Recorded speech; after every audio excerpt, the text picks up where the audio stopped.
d'épicier.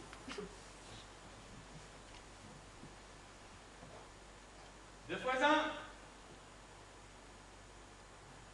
Deux.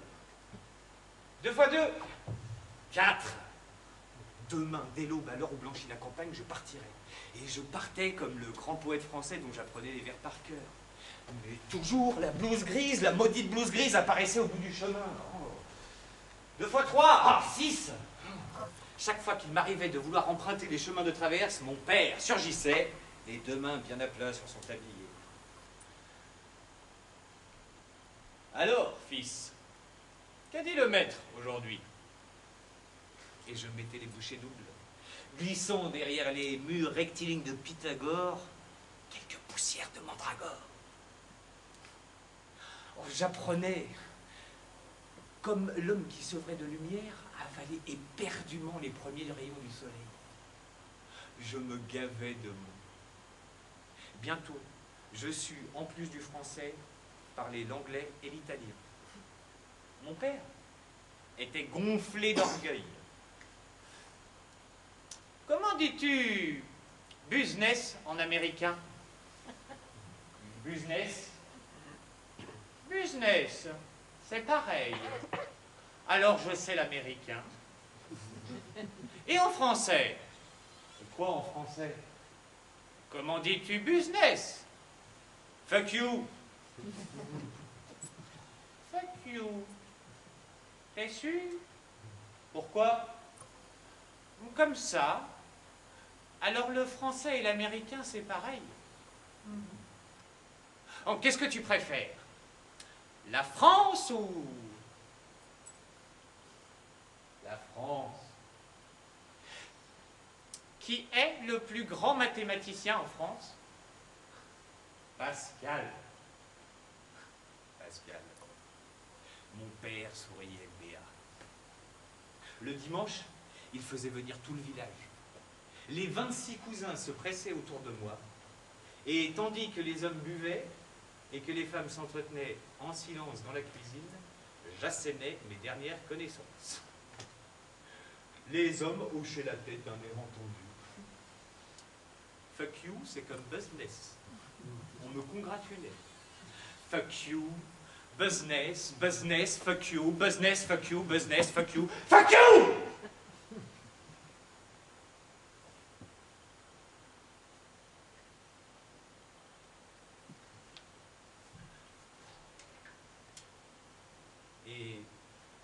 Et c'est arrivé.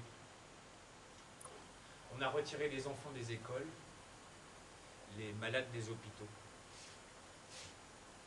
Je me souviens des rues abandonnées, de la boutique désertée de mon père. Même la lumière du soleil d'hiver paraissait factice.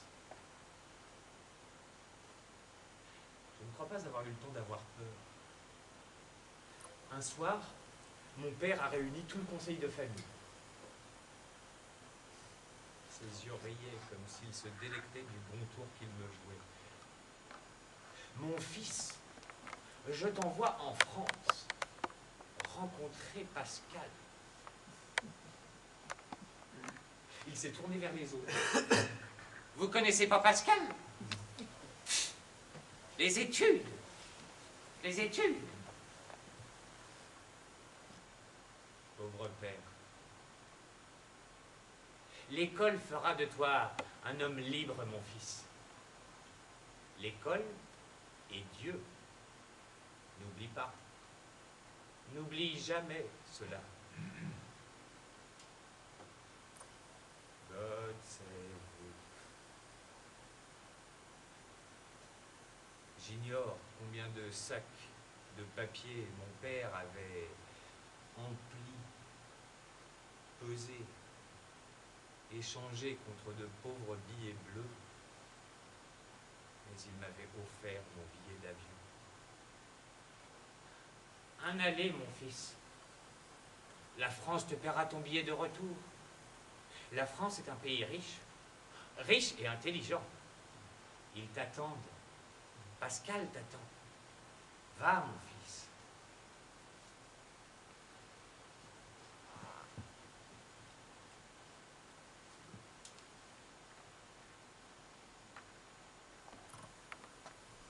toi? Quoi, moi? Je n'ai rien.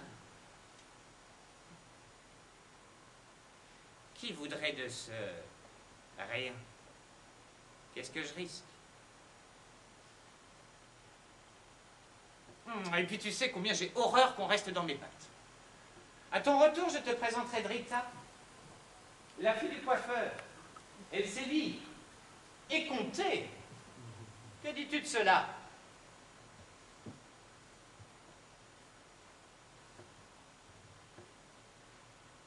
Je n'avais pas répondu.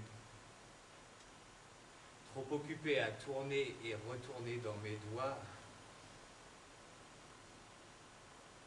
mon billet d'avion.